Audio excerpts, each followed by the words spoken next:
नमस्कार विद्यार्थी मित्रों, आज हम 10वीं हिंदी कक्षा की हिंदी का पाठ यानी हिंदी प्रश्न पत्र कैसा होता है, त्रुटि पत्रिका उसमें क्या क्या पूछा जाता है उसके बारे में जानकारी लेंगे। आज 10वीं कक्षा में पिछले साल 50 अंकों के लिए था, लेकिन यहाँ 50 अंक थे, लेकिन यह काटकर इस साल से 40 अंकों के लिए यह प्रश्न पत्र का बनाया है। लेकिन उसमें क्या क्या पूछा जाता है, आपका किताब है, उस किताब पर कितने सवाल पूछे जाते हैं, कितने अंकों को पूछे जाते हैं, उसकी जानकारी लेनी है। और किताब के अलावा और क्या क्या पूछा जाता है आपके प्रश्न पत्र में या त्रुटि पत्रिका में, उसके बारे में आज हम जानकारी प्राप्त कर लेंगे। पहला सवाल है उसमें से 40 में से 5 अंकों के लिए पठित पाठों के आधार पर एक परिच्छेद पूछा जाता है। उस परिच्छेद पर 3 सवाल किए जाते हैं। 3 सवालों में 5 अंकों की विभाजन किया जाता है और उसमें होता है परिच्छेद दिया जाता है आपकी किताब का। उस किताब में एक छोटा सा 30, 40 या 60 से 80 शब्दों का एक परिच्छेद दिया जाता है। उस परिच्छेद के आधार पर आपको ये जो सवाल पूछे जाते हैं उस सवालों का जवाब लिखना है। कौन कौन से सवाल पूछे जाते हैं उस परिच्छेद के आधार पर? आकलन कृति में उस पाठ के भीतर तथा उस परिच्छेद के भीतर ऐसे सवाल पूछे जाते हैं। कोई ऐसा सवाल जाता है, चौखट पूर्ण कीजिए।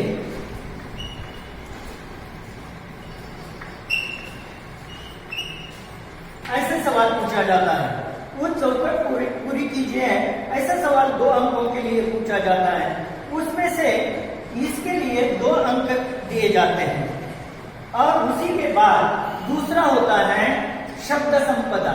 शब्द संपदा यानी आपके किताब के अंदर तथा परिच्छेद के अंदर जो भी व्याकरणिक दृष्टया सवाल होते हैं, कोई शब्दों का अर्थ होता है, कोई लिंग होता है, कोई भेद होता है, कोई वचन होता है, कोई अव्यय होता है, ऐसे सवाल शब्द संपदा में पूछे जाते हैं। और शब्द संपदा को 1 अंक दिया जाता है और उसी का विवरण इस प्रश्न पत्र में इसी प्रकार किया जाता है। और उसी में पहले परिच्छेद में तीसरा आंकड़ा पूछा जाता है, अभिव्यक्ति तथा स्वमत। उसमें क्या पूछा जाता है? एक सवाल दिया जाता है। उदाहरण के तौर पर एक कहानी है, उस कहानी में आपको क्या अभिरुचि मिली या क्या प्राप्त हुआ, क्या ज्ञान मिला। इसी तरह से आपके खुद का मत, आपके खुद की बात उस अभिव्यक्ति में तथा स्वमत में लिखनी है। जैसे आपको पूछा जाता है, उदाहरण के तौर पर नदी के बारे में पाठ है, परिच्छेद है और नदी के बारे में आपको क्या जानकारी है, उसी तरह की आप लिखना पड़ेगा। नदी सभी की माताएं होती है, उसमें कौन सी नदी का विवरण दे रहे हैं, आप जानकारी दे रहे हैं। वो आपके नदी में पानी कैसा होता है, लोगों की ये जरूरतें कैसी पूरी की जाती है, पंछियों की, खेतियों की, ये सभी जानकारी आपके खुद के मत के अनुरूप वहां लिखना है। उसी तरह ही दूसरा होता है सवाल। पहला सवाल होता है 5 अंकों के लिए परिच्छेद पर। दूसरा सवाल होता है पठित पाठों के आधार पर, गद्य आकलन के आधार पर। दूसरे में भी 5 अंकों के लिए पूछा जाता है। एक परिच्छेद दिया जाता है, एक पैराग्राफ दिया जाता है, परिच्छेद के आधार पर दूसरा सवाल पूछा जाता है। उसी में भी ऐसे ही सवाल पूछे जाते हैं।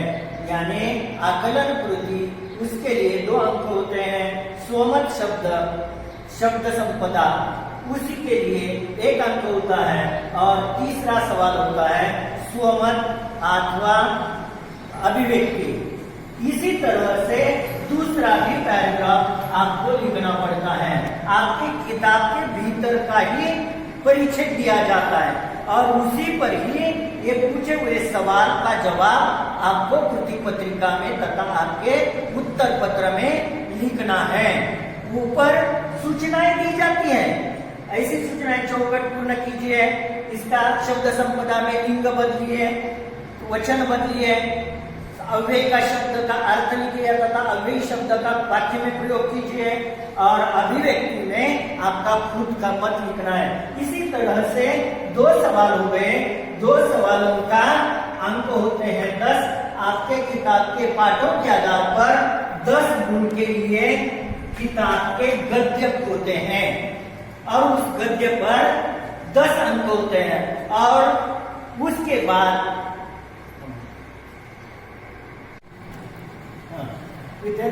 बच्चों, हमने पहला प्रश्न देख लिया। अभी दूसरा, किताब के आधार पर दूसरा सवाल क्या पूछा जाता है, उस दूसरे प्रश्न में क्या पूछा जाता है, उसके लिए कितने अंक होते हैं। दूसरे प्रश्न में इस 40 में से दूसरे सवाल में 4 अधिक 4 यानी 8 अंक होते हैं। उस 8 अंकों पर दूसरा सवाल पूछा जाता है। उसमें क्या क्या पूछा जाता है, वह पद्य के आधार पर पूछा जाता है। पद्यांश, आपके किताब में जो भी पद्य हैं उसमें से एक पद्य का कोई अंश यानी थोड़ा सा भाग या 2-4 पैराग्राफ या थोड़ी सी पंक्तियां उसमें से ली जाती हैं और उसी पर ये सवाल पूछा जाता है। उसमें क्या क्या सवाल पूछे जाते हैं उसके बारे में हम जानकारी लेंगे। इसी तरह प्रश्न पत्र का भी यह रूप होता है। जैसे आपको 10वीं कक्षा में बोर्ड का इम्तिहान देना है, उस बोर्ड की धरती पर उसमें आपके प्रश्न पत्र में क्या क्या सवाल पूछे जाएंगे, उसी के आधार पर, उसी के ढांचे के आधार पर हम आज चर्चा कर रहे हैं।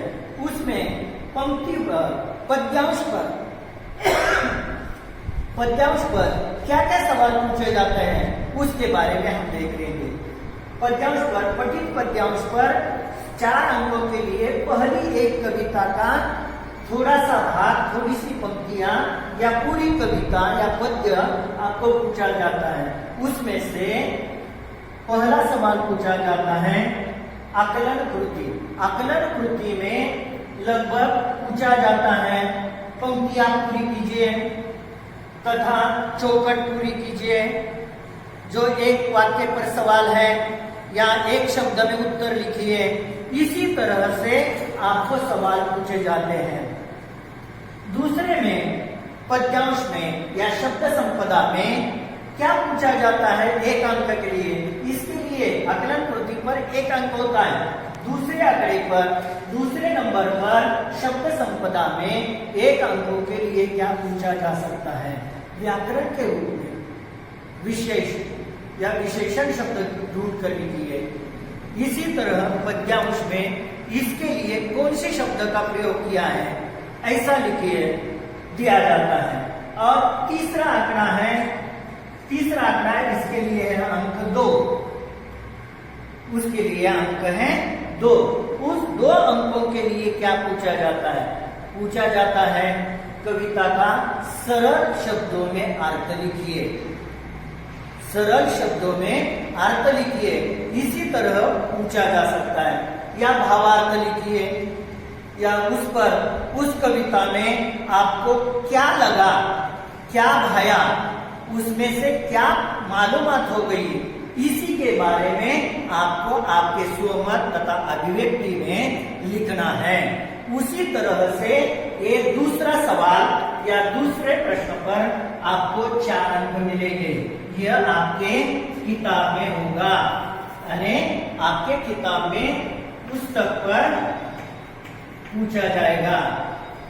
पुस्तक पर ये सवाल पूछा जाएगा। उसी धरती के आधार पर या उसी के अनुरूप दूसरा सवाल, उसमें से आंकड़ा होता है, उसी का ढांचा यानी उनका ही स्वरूप होता है।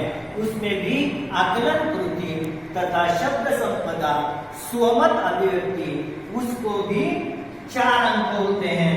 उसके लिए 1 अंक 1 अंक और यहाँ 2 अंक, कुल मिलाकर 8 अंकों के लिए, कुल मिलाकर 8 अंकों के लिए पद्यांश पर या पद्य रूप पर आपको सवाल पूछे जाते हैं। आगे का भाग होता है व्याकरण कृति और उपयोजित लेखन। ये हम कल के वीडियो में देखेंगे। इसी तरह प्रश्न पत्र का स्वरूप बाकी रहा हुआ कल के लिए रखेंगे या कल उसके बारे में जानकारी प्राप्त करेंगे।